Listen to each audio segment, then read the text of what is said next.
शिक्षकांच्या अतिविराट मोर्चाने व्यक्त केला शासनाकडे आक्रोश। भर पावसात शिक्षकेतर कर्मचाऱ्यांचे आपल्या प्रश्नासाठी आंदोलन।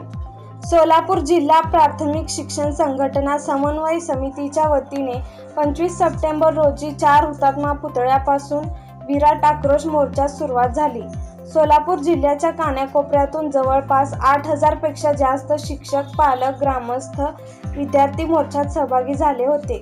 जुनी पेन्शन संच मान्यता जाचक अटी रद्द करणे, कंत्राटी शिक्षक भरती रद्द करणे यासह अन्य महत्त्वाच्या मागण्यांसाठी हा मोर्चा होता। मोर्चात महिला भगिनी, विद्यार्थी, पालक यांची उपस्थिती लक्षणीय होती। भर पावसात आंदोलन छत्र्या घेऊन सहभागी होते। घोषणांमुळे सर्व परिसर दुमदुमला होता। त्यामधल्या ग्रामीण भागातील वाढीव वस्तीवरचा बहुजन समाज आणि गोरगरिबांचा शिक्षण रद्द न करता, बंद न पडू देता ते अव्याहतपणाने सुरू राहिलं पाहिजे अशा पद्धतीचं धोरण शासनाने राबवावं अशी विनंती या मोर्चाच्या निमित्तानं आम्ही करीत आहोत। धन्यवाद। हात वर घ्या। शिक्षक एकजुटीचं, शिक्षक एकजुटीचं, हम सब अशैक्षणिक कामे बंद करा, अशैक्षणिक कामे बंद करा। 15 मार्चचा शासन निर्णय, 15 मार्चचा शासन निर्णय, एकच मिशन, एकच मिशन, एकच मिशन, शिक्षक एकजुटीचं। विनंती क्रमांक बसा।